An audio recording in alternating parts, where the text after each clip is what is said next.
నిజంగా అభిమానిస్తారు.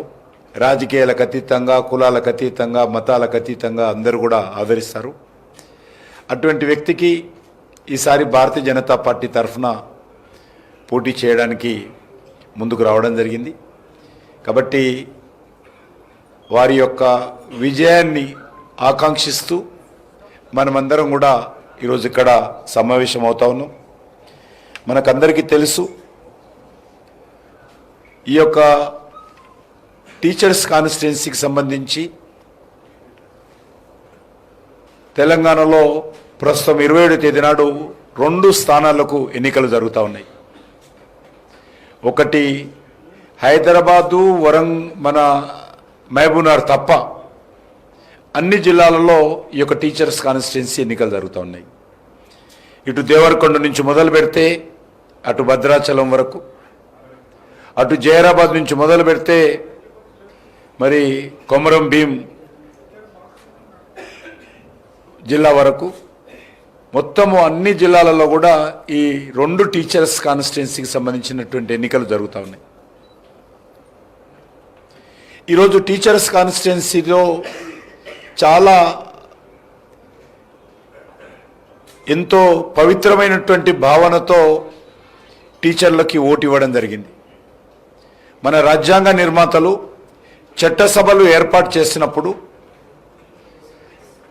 ఎవరికీ లేనటువంటి హక్కు ఒకటి పట్టభద్రులకు, ఒకటి ఉపాధ్యాయులకు ఇచ్చారు. ఇది చాలా, దీని వెనుక కూడా మీరు అర్థం చేసుకోవాల్సిన అవసరం ఉంది. టీచర్లు అనేటువంటి వాళ్ళు స్వాతంత్రం వచ్చిన తర్వాత ప్రభుత్వ ఉద్యోగులుగా అత్యధికమైనటువంటి సంఖ్యలో భర్తీ చేసినటువంటి వాళ్ళు ఉద్యోగులు ఎవరంటే టీచర్లుగా. ఎందుకంటే మనము నిరక్షరాస్యత ఉంది. స్వాతంత్రం వచ్చిన తర్వాత అన్ని గ్రామాలలో కూడా ప్రభుత్వ స్కూల్ ఏర్పాటు చేయాలని, అన్ని గ్రామాల్లో కూడా మరి టీచర్లను భర్తీ చేసి ప్రభుత్వ స్కూల్ ఏర్పాటు చేశారు. అప్పటికి ఇంకా గ్రామాలలో ఏ వ్యవస్థ లేదు. మనకు పట్టేలు పట్టేవారి వ్యవస్థ కొద్దిగా ఉండింది. నిరక్షరాస్యత ఉంది, అక్షరాస్యత తక్కువగా ఉంది, సాంఘిక దురాచారాలు ఉన్నాయి, ఇంకా సామాజిక చైతన్యం లేదు. అనేక రకాల సర్వేలు నిర్వహించాలి, అనేక రకాలుగా మరి ప్రభుత్వ పథకాలు అమలు చేయాలి. కాబట్టి ఆ రోజు ప్రభుత్వం అంటే గ్రామాలలో టీచరే. కాబట్టి ఆ టీచర్కు అనేక రకాల బాధ్యతలు ఇచ్చినప్పుడు వాళ్ళ హక్కులు కూడా ఇవ్వాలి, వాళ్ళ సమస్యలు కూడా ఇవ్వాలి. అత్యధిక సంఖ్యలో వాళ్ళు ప్రభుత్వ ఉద్యోగులు ఉన్నారు ఈ దేశంలో అనే ఉద్దేశంతో శాసనసభతో పాటు పెద్దల సభ అయినటువంటి శాసన మండలి సభలో టీచర్లకు ప్రత్యేకమైనటువంటి మరి ఒక ప్రతినిధులుగా మరి ఉపాధ్యాయ నియోజకవర్గాల నుంచి ఎమ్మెల్సీలను ఎన్నుకునేటువంటి ప్రక్రియ మొదలైంది. ఈరోజు మన తెలంగాణ రాష్ట్రంలో చూసినట్లయితే ఈ ఎమ్మెల్సీలకు సంబంధించినటువంటి ఏ మాత్రం కూడా మరి ఉపాధ్యాయులు ఎంత పవిత్రంగా ఉండాలో టీచర్స్ నుంచి గెలిచినటువంటి ఎమ్మెల్సీలు కూడా అంతే పవిత్రంగా ఉండాలి. ఉపాధ్యాయ వృత్తి చాలా పవిత్రమైనటువంటి వృత్తి. గతంలో అనేవాళ్ళు బతకలేక బడిపంతులని, అది కాదు. దేశాన్ని బతికించడం కోసం, భావి భారత పౌరులను బతికించడం కోసం బడిపంతులు కావాలనేటువంటిది ఈరోజు నినాదం. ఈరోజు ప్రపంచంలో మనం పోటీ పడతా ఉన్నాం. మన భారతదేశంలో ఉన్నటువంటి యువశక్తి ప్రపంచంలో ఏ దేశంలో లేదు. ఈరోజు భారతదేశానికి సంబంధించినటువంటి మన యూత్ పవరు ప్రపంచాన్ని శాసిస్తూ ఉన్నది. ఏ దేశానికి వెళ్ళినా కూడా ఈరోజు భారతదేశానికి సంబంధించినటువంటి యువత కీలక పాత్ర పోషిస్తున్నది. అది ఉద్యోగాల్లో కానీ, విద్యారంగంలో కానీ, వైద్య రంగంలో కానీ, ఐటీలో కానీ, మేనేజ్మెంట్లో కానీ, సర్వీస్ సెక్టార్లో కానీ, అన్ని సెక్టార్లో కూడా ఈరోజు మన దేశానికి సంబంధించినటువంటి యూత్ ప్రపంచాన్ని శాసిస్తున్నది. డెవలప్డ్ కంట్రీ అయినటువంటి ఆస్ట్రేలియా తీసుకున్నా, డెవలప్డ్ కంట్రీ అయినటువంటి అమెరికా తీసుకున్నా, డెవలప్డ్ కంట్రీ అయినటువంటి అనేక దేశాలు తీసుకున్నా కూడా ఇండియా యూత్ కీలక పాత్ర పోషిస్తున్నది. ఆ యూత్ ఆ రోజు కీలక పాత్ర పోషిస్తున్నారు అంటే ఈరోజు దానికి మీరందరూ కారణమని మనం చేస్తున్నాం. మీరు లేకుండా యూత్ లేదు, మీరు లేకుండా యూత్ లేదు, యూత్ లేకుండా భారత్ లేదు, భారత్ లేకుండా ఈరోజు ప్రపంచంలో ఉన్నటువంటి డెవలప్మెంట్ లేదు. కాబట్టి ఆ రకంగా ఉపాధ్యాయులు అనేటువంటి వాళ్ళు దేశ గౌరవాన్ని, దేశ భవిష్యత్తును, దేశ యువతను తీర్చిదిద్దుతారు. తల్లిదండ్రులు నవమాసాలు మోసి పెంచుతారు. కానీ ఆ పుట్టినటువంటి బిడ్డను మరి మీకు వదిలిపెడితే మీరందరూ కూడా అతను జీవితాన్ని నిర్మాణం చేస్తారు, దేశాన్ని నిర్మాణం చేస్తారు ఉపాధ్యాయులు. అటువంటి పవిత్రమైనటువంటి వృత్తి ఉపాధ్యాయ వృత్తి. అందుకే ఉపాధ్యాయులకు సంబంధించినటువంటి ప్రతినిధులుగా గెలిచినటువంటి శాసన మండలి సభ్యులు మీ యొక్క హక్కుల కోసం, మీ యొక్క సమస్యల కోసం నిరంతరం పోరాటం చేయాలి. నేను చాలా ఇంతకుముందు కూడా చెప్పాను వరంగల్లో, నేను చాలా చిన్న వయసులో పార్టీలో చేరినాను. వి రామారావు గారు మా గురువు గారు హైదరాబాద్ నుంచి గ్రాడ్యుయేట్స్ కాన్స్టిట్యున్సీ నుంచి 5 సార్లు గెలిచారు. ఆయనకు ఓటమి అనేది లేదు.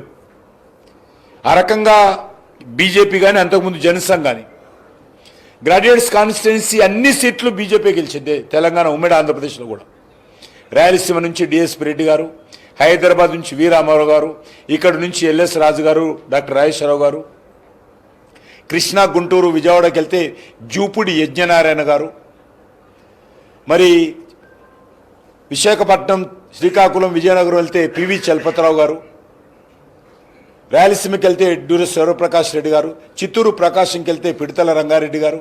ఈ రకంగా మొత్తం గ్రాడ్యుయేట్స్ కాన్స్టిట్యున్సీ అన్న కూడా మొత్తం గెలిచేవాళ్ళు. ఎందుకంటే విద్యావంతులు దేశం గురించి ఆలోచన చేస్తారు, నిస్వార్థంగా ఆలోచన చేస్తారు, దేశ భవిష్యత్తు గురించి ఆలోచన చేస్తారు.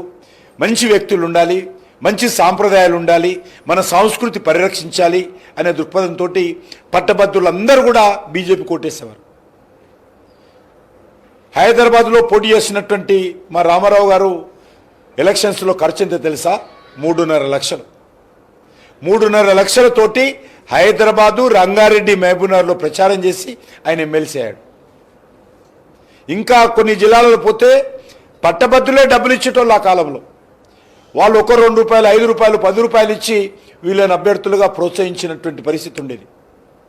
ఆ రకంగా ఒక మంచి సాంప్రదాయం ఈ యొక్క పట్టభద్రుల్లో కానీ టీచర్లో ఉండేది. కానీ టీచర్ ఎలక్షన్స్లో గెలిచినటువంటి వాళ్ళు ఎంత బాగా మాట్లాడారంటే, నేను రామారావు గారితో కౌన్సిల్లో పోయాను. చైర్మన్ ఛాంబర్ అని ఉంటుంది, అందులో కూర్చుని పెడితే ఎంతసేపు అయినా కూర్చోవచ్చు. మిగతాదైతే గంట తర్వాత చేంజ్ చేస్తుంటారు, కౌన్సిల్లో కానీ, అసెంబ్లీలో కానీ, పార్లమెంట్ కానీ. మా రామారావు గారు చైర్మన్ ఛాంబర్లో కూర్చొని పెట్టాను. ఆయనతో పోతుంటే నేను టైంకి పోతుంటే, ఆయన వెళ్ళే టైంకు ఆయన దగ్గరికి వెళ్తే తీసుకుపోయేవాడు, కూర్చుని పెట్టు.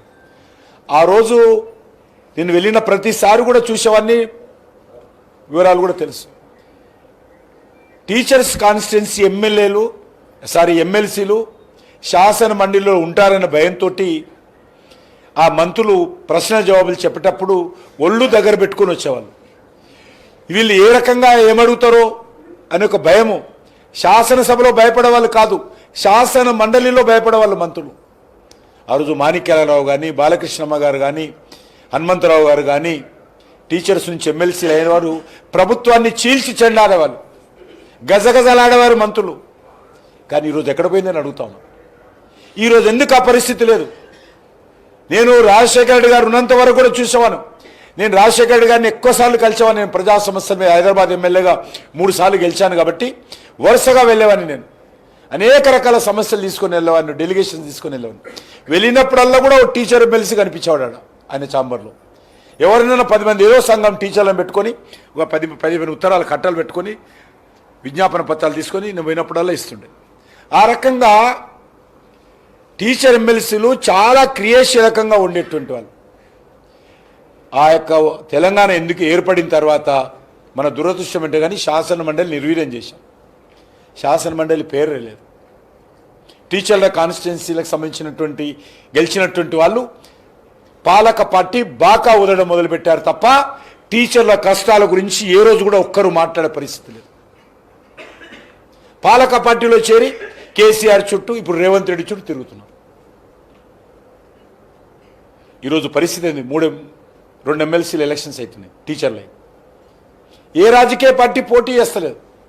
వాళ్ళకు టీచర్ల గురించి అవసరం లేదు. టీచర్ల గురించి పట్టింపు లేదు, టీచర్ల గురించి సీరియస్ లేదు. ఉంటే పోటీ చేయాలి కదా, ఎవరు పోటీ చేయడం లేదు.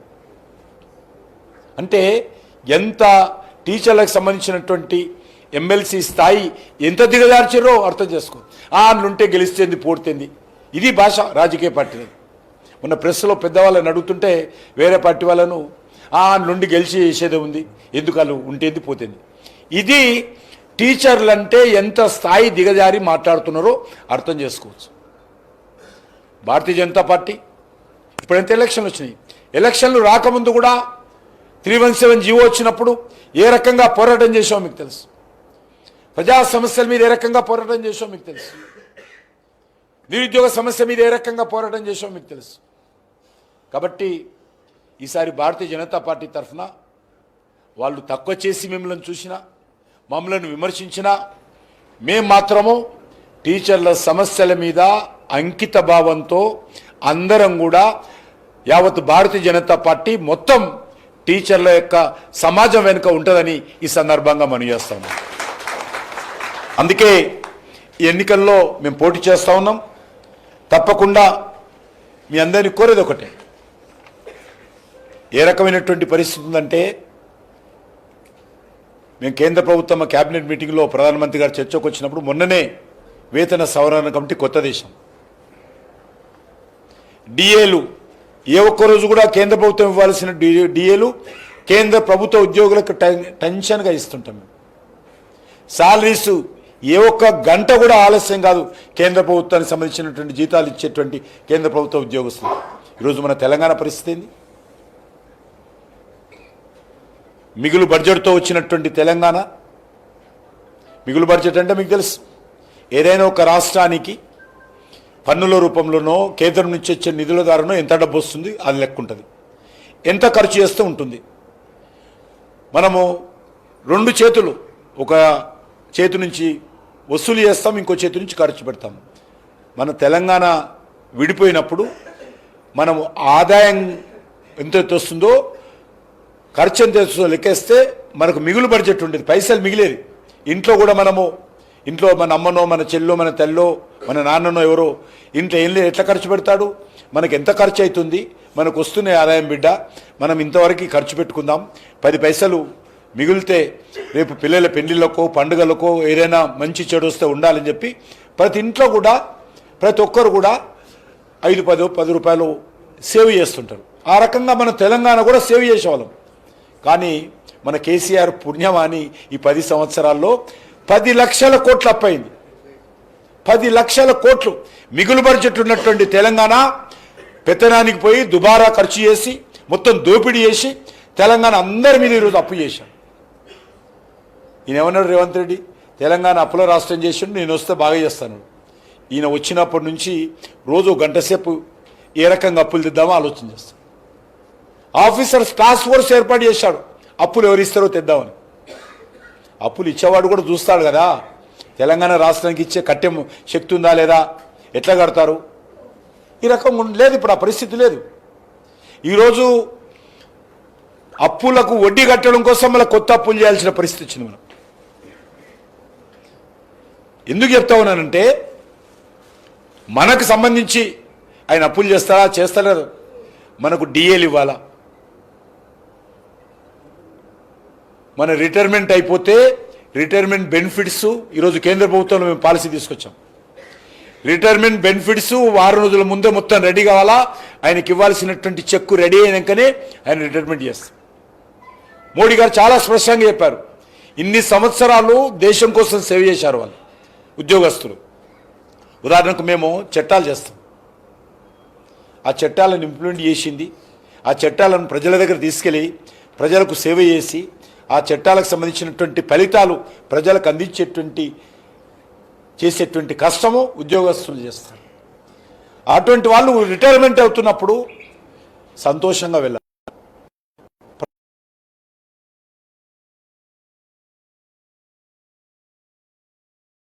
ప్రధానమంత్రి గారు స్వయంగా చెప్తాడు, ఏమన్నాడు ఈ మధ్య,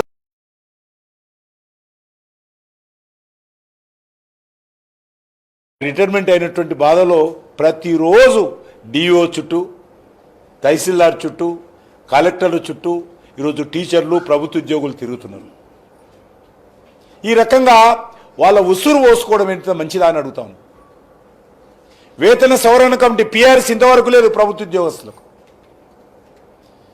317 జీవో 20,000 దరఖాస్తులు ఇంకా పెండింగ్లో ఉన్నాయి. వాళ్ళ గ్రీవియన్సెస్ పట్టించుకునే పరిస్థితి లేదు. ఈరోజు పరిస్థితి చాలా అధ్వానంగా ఉంది.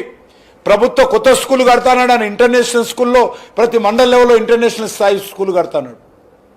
కానీ 10 సంవత్సరాలుగా మనకు ఇంతవరకు రిక్రూట్మెంట్ లేదు. చాలా అధ్వానమైనటువంటి పరిస్థితుల్లో ఏమైనా బడ్జెట్ పెంచుతానని చెప్పి ఈరోజు న్యూ ఎడ్యుకేషన్ పాలసీ అద్భుతమైనటువంటి పాలసీ తీసుకొచ్చాం. గతంలో కేసీఆర్ దాన్ని ఇంప్లిమెంట్ చేయలేదు, ఈయన ఇంతవరకు ఇంప్లిమెంట్ చేస్తలేడు. దాని గురించి మాట్లాడాడు. అందుకే మీ అందరినీ కోరుతా ఉన్నాను, ఆలోచించి ఈరోజు మీరు అందరూ కూడా నిర్ణయం తీసుకోవాల్సిన అవసరం. మీకు తెలుసు ఇటీవల కాలంలో తెలంగాణ రాష్ట్రంలో ఆర్థిక సంక్షోభం వచ్చే పరిస్థితి. కొత్త స్కూళ్ళు కట్టడం దేవుడే, మండలానికో ఇంటర్నేషనల్ స్కూల్ అన్నాడు. ఉన్న స్కూల్కు రంగులేసే పరిస్థితి ఉండదు. కొన్ని రోజులైతే స్కూల్లో బెంచీలు ఇరిగిపోతే కొత్త బెంచీలు పక్కనట్టు రిపేరింగ్ చేసే పరిస్థితి ఉండదు. హైదరాబాద్ ఉన్నది కాబట్టి బతుకుతున్నాం మనం. మోడీ గారి పుణ్యమాని గత అనేక రోజులుగా అది నోయిడా కానీ, బాంబే కానీ, బెంగళూరు కానీ, చెన్నై కానీ అనేక నగరాల్లో మన దేశంలో ప్రపంచంలో ఉన్నటువంటి అనేక కారణాల కారణంగా మన దేశంలోకి పెట్టుబడులు వస్తూ ఉన్నాయి, బహుళజాతి కంపెనీలు వస్తున్నాయి. మన హైదరాబాద్ ఎన్వైరన్మెంట్ దృష్ట్యా హైదరాబాద్ కూడా వస్తున్నాయి. కాబట్టి కొంత హైదరాబాద్ కలకలలాడుతుంది కాబట్టి అక్కడ వస్తున్నటువంటి రెవెన్యూ కారణంగా కొంత మనం చేస్తూ ఉన్నాం. కానీ ఈ అప్పులు పెరిగిపోతే, ఈ వడ్డీలు పెరిగిపోతే, ఈ ఖర్చులు పెరిగిపోతే హైదరాబాద్ కూడా ఆదుకోదు మనలో. హైదరాబాద్ వస్తే రెవెన్యూ ద్వారా కూడా మనం ఈ యొక్క వ్యవస్థ నడపలేము. కాబట్టి దీనికి పక్కడబందీగా ఆలోచించాలి. మనకు వనరులేంటి, మనకు వస్తున్నటువంటి ఆర్థిక వనరులేంటి, మనం చేస్తున్న ఖర్చులేంటి ప్రభుత్వం చూడాలి. ఈరోజు చాలా అధ్వానమైనటువంటి పరిస్థితులు నేను మనవి చేస్తున్నాను. ఈరోజు ప్రపంచంలో కరోనా తర్వాత అనేక దేశాలు ఆర్థిక సంక్షోభంలో కూరుకుపోయాయి. అమెరికా లాంటి దేశం ఈరోజు ట్రంప్ వచ్చినాక పెడుతున్న అన్నీ, ఎందుకంటే లేకపోతే బతకలేడు. అమెరికాలో పరిస్థితి బాగలేదు, గురువిందగించే సామెతగా ఉన్నాడు అమెరికా, మేడి పండులాగా ఉంది అమెరికా. అమెరికా కూడా పరిస్థితి బాగలేదు కాబట్టి అనేక రకాల మార్పులు తీసుకొస్తున్నారు. యూకే పతనమైపోయింది. అనేక దేశాలు ఆర్థిక సంక్షోభాలు ఉన్నాయి. ఉద్యోగస్తులు తగ్గిస్తూ ఉన్నారు, ఇంక్రిమెంట్లు తగ్గిస్తూ ఉన్నారు, ఆ డెవలప్మెంటల్ యాక్టివిటీ తగ్గిపోయింది, ప్రభుత్వ ఖర్చులు తగ్గించుకుంటున్నారు. పాకిస్తాన్ ఏమైందో చూసాం, జీరో. ఈరోజు కటోరో లేకే బీక్ మాంగర్ అంటారు కదా, ఈరోజు పాకిస్తాన్ ఎవడు భిక్షం వేస్తాడని నరేంద్ర మోడీ గారు పుణ్యమా ఈరోజు పాకిస్తాన్ మొత్తం కోరలు వీకేషన్ అయినా పాకిస్తాన్ ఈరోజు ప్రపంచంలో భిక్షం అడుకునే పరిస్థితి ఏర్పడింది. బంగ్లాదేశ్ ఏమైందో మనం చూస్తున్నాం, శ్రీలంక ఏమైందో చూస్తున్నాం. కానీ ప్రపంచంలో అతిపెద్ద దేశం మన దేశం, జనాభా ఎక్కువ ఉన్నటువంటి దేశం, అనేక రకాల సమస్యలు ఉన్నాయి. కులాలు ఎక్కువ, మతాలు ఎక్కువ, ప్రాంతాలు ఎక్కువ, భాషలు ఎక్కువ, విభేదాలు ఎక్కువ, ప్రజాస్వామ్యం ఎక్కువ, పత్రికలు ఎక్కువ, టీవీలు ఎక్కువ, అన్నీ ఉన్నప్పటికీ కూడా కరోనా వచ్చిన, ఆర్థిక సంక్షోభం ప్రపంచమంతా వచ్చినా కూడా మన దేశంలో చిన్న సమస్య లేకుండా అద్భుతంగా ప్రజాపాలన చేస్తున్నటువంటి వ్యక్తి నరేంద్ర మోడీ గారు ఈరోజు అద్భుతంగా నడిపిస్తూ ఉన్నారు. ఏ రకమైనటువంటి ఇబ్బంది లేదు. అన్ని రకాలుగా ఒక దిక్కు వెల్ఫేర్ యాక్టివిటీ, ఒక డెవలప్మెంట్ యాక్టివిటీ. 70 ఎయిర్పోర్ట్లు ఉంటే 140 ఎయిర్పోర్ట్లు చేశాడు ఈ 10 సంవత్సరాలు. మన తెలంగాణలో 2400 కిలోమీటర్లు జాతీయ రహదారులుంటే ఈరోజు అదనంగా ఈ 10 సంవత్సరాలలో 2700 కిలోమీటర్లు వేశాడు. వరంగల్ నుంచి హైదరాబాద్ మీరు చూస్తున్నారు, ఎక్కడ కూడా లేదు. సిమెంట్ నేషనల్ హైవే, సిమెంటుతో కూడినటువంటి నేషనల్ హైవే 1300 కోట్లతో నిర్మాణం చేశాడు ఈ రోడ్డు. వరంగల్లో మెగా టెక్స్టైల్ పార్క్, మీరు ఇటు పోతే బీపీ నగర్లో ఎటువంటి హాస్పిటల్ నిర్మాణం అవుతుంది, ఆయిమ్స్ హాస్పిటల్. ఆ బిల్డింగులు చూస్తే కడుపు నిండిపోతుంది. ప్రైవేట్ హాస్పిటల్ కూడా ఉండదు, అద్భుతమైన నిర్మాణం చేస్తున్నాం. ఎవ్రీ వీక్ నేను రివ్యూ చేస్తూ ఉంటాను. మన సికింద్రాబాద్ రైల్వే స్టేషన్ 720 కోట్లతోటి శంషాబాద్ ఎయిర్పోర్ట్ లాగా మారబోతుంది ఈ సంవత్సరం ఎండింగ్ లోపల.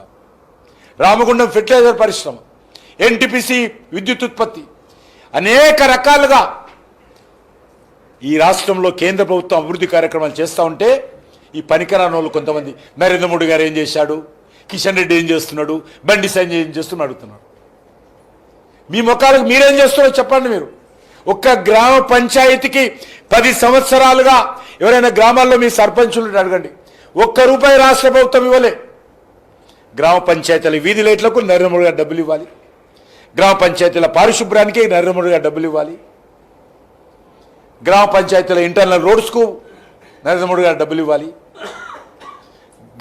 రాష్ట్ర ప్రభుత్వం ₹1 ఇవ్వాలి. అంటే ఎందుకు చెప్తానంటే నరేంద్ర మోడీ గారు క్రమశిక్షణతో కూడినటువంటి ఆర్థిక వ్యవస్థను నడిపిస్తున్నాడు. ఇక్కడ ఉన్నటువంటి ప్రభుత్వాలు క్రమశిక్షణ రహితంగా, బాధ్యత రహితంగా ఈరోజు ఆర్థిక వ్యవస్థను నిర్మాణం చేశారు. కాబట్టి ఈరోజు తెలంగాణ అప్పుల తెలంగాణ అయింది. బంగారు తెలంగాణ చేస్తానటువంటి కేసీఆర్ అప్పుల తెలంగాణ చేశాడు.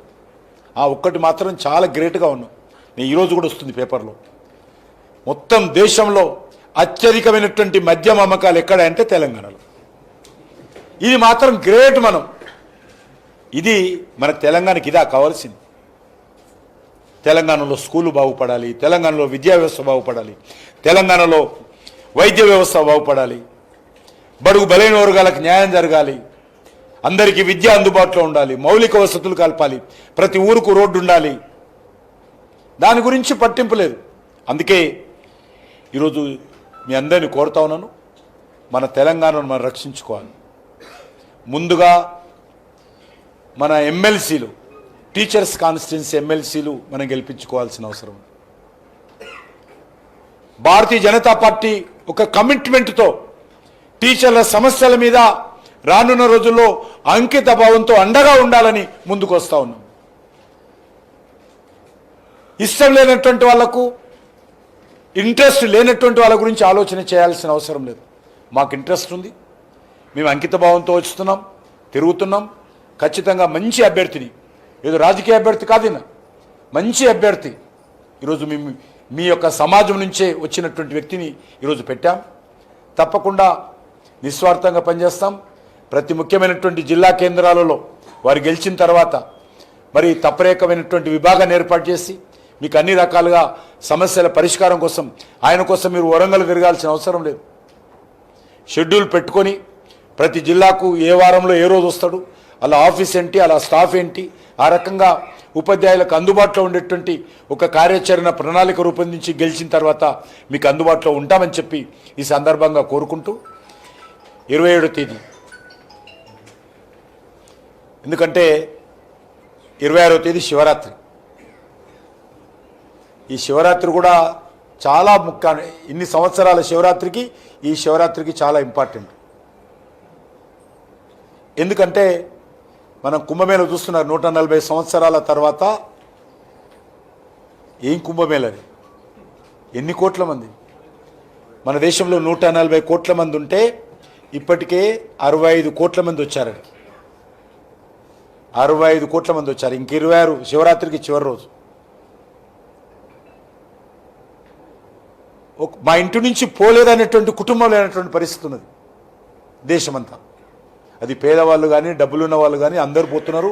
గంగమ్మ తల్లిలో కులము, భాష, ప్రాంతము, ధనిక, పేద లేదు, అందరు వెళ్ళి ప్రధానమంత్రి నుంచి ఒక సాధారణ వ్యక్తి కూడా గంగమ్మ తల్లి దగ్గరికి వెళ్ళి అందులో స్నానం చేసి అందులో మునిగి ఆశీస్సులు తీసుకొని వస్తున్నారు. అద్భుతమైనటువంటి సాంప్రదాయము. ఈ సంవత్సరం చాలా ప్రత్యేకత ఉన్నది.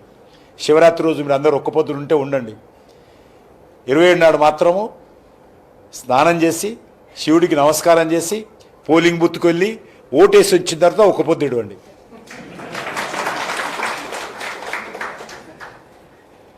ఎందుకంటే నరేంద్ర మోడీ గారు అధికారంలోకి వచ్చింది ఆయన ప్రధానమంత్రి కావడం కోసం కాదు. బీజేపీ అధికారంలోకి వచ్చింది బీజేపీ వాళ్ళు ఎమ్మెల్యేలు కావాలి, ఎంపీలు కావడం కోసం కాదు.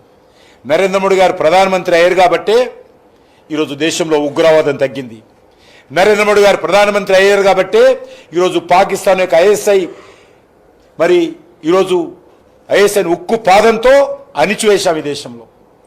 నరేంద్ర మోడీ గారు ప్రధానమంత్రి అయ్యారు కాబట్టే ఆర్టికల్ 370 రద్దు చేసి జమ్మూ కాశ్మీర్లో డాక్టర్ బాబాసాహెబ్ అంబేద్కర్ జిన్నా రాజ్యాంగాన్ని తొలగించి డాక్టర్ బాబాసాహెబ్ అంబేద్కర్ యొక్క రాజ్యాంగాన్ని జమ్మూ కాశ్మీర్లో అమలు చేస్తున్నాం. డాక్టర్ నరేంద్ర మోడీ గారు ప్రధానమంత్రి అయ్యారు కాబట్టే అయోధ్యలో రామ మందిర నిర్మాణం జరిగింది. నరేంద్ర మోడీ గారు ప్రధానమంత్రి అయ్యారు కాబట్టే ముస్లిం ఆడబిడ్డలు రక్షించేటువంటి త్రిపుల్ తలాక్ చట్టాన్ని రద్దు చేశాం. నరేంద్ర మోడీ గారు ప్రధానమంత్రి అయ్యారు కాబట్టే ఈరోజు ప్రయాగ్రాజులో అద్భుతమైనటువంటి కుంభమేళా ఇన్ని కోట్ల మంది ప్రజలతోటి ఒక పండుగ వాతావరణం, ఆధ్యాత్మికమైనటువంటి విప్లవం ఈ దేశంలో వచ్చింది. కాబట్టి కోరుతా ఉన్నాము, భారతీయ జనతా పార్టీ దేశం కోసం పనిచేస్తుంది. మరి మన ఈ యొక్క సర్వ ఉత్తమ ఉపాధ్యాయుడైనటువంటి సర్వోత్తమ రెడ్డి గారు ఉపాధ్యాయుల కోసం పనిచేస్తారు. కాబట్టి సర్వ ఉత్తమ ఉపాధ్యాయుడైనటువంటి సర్వోత్తమ రెడ్డి గారిని మీరు గెలిపించాల్సిందిగా మీ అందరిని కోరుకుంటూ సెలవు తీసుకుంటున్నాను. ఎంతో స్ఫూర్తివంతమైన సందేశం ఇచ్చి ఉపాధ్యాయ లోకాన్నంతా ఉత్తేజపరిచి మా సర్వోత్తమ గెలుపుకు రాజబాటలు వేసినటువంటి గౌరవనీయులు కేంద్ర మంత్రి శ్రీ కృష్ణ గారికి ధన్యవాదాలు తెలియజేస్తూ ఓటు అప్లై చెప్పాల్సిందిగా తెలంగాణ ప్రజల ఉపాధ్యాయ సంఘం జిల్లా అందరూ ఫస్ట్ ఫ్లోర్ లో భోజనం ఉంది, భోజనం చేసేలో ఉంది. అందరూ ఫస్ట్ ఫ్లోర్ లో భోజనం ఉంది. దొంగ మల్లారెడ్డి గారిని డౌట్ ప్రదీప్ గారు సన్మానంతో సన్మానిస్తారు. మల్లారెడ్డి గారు అందరూ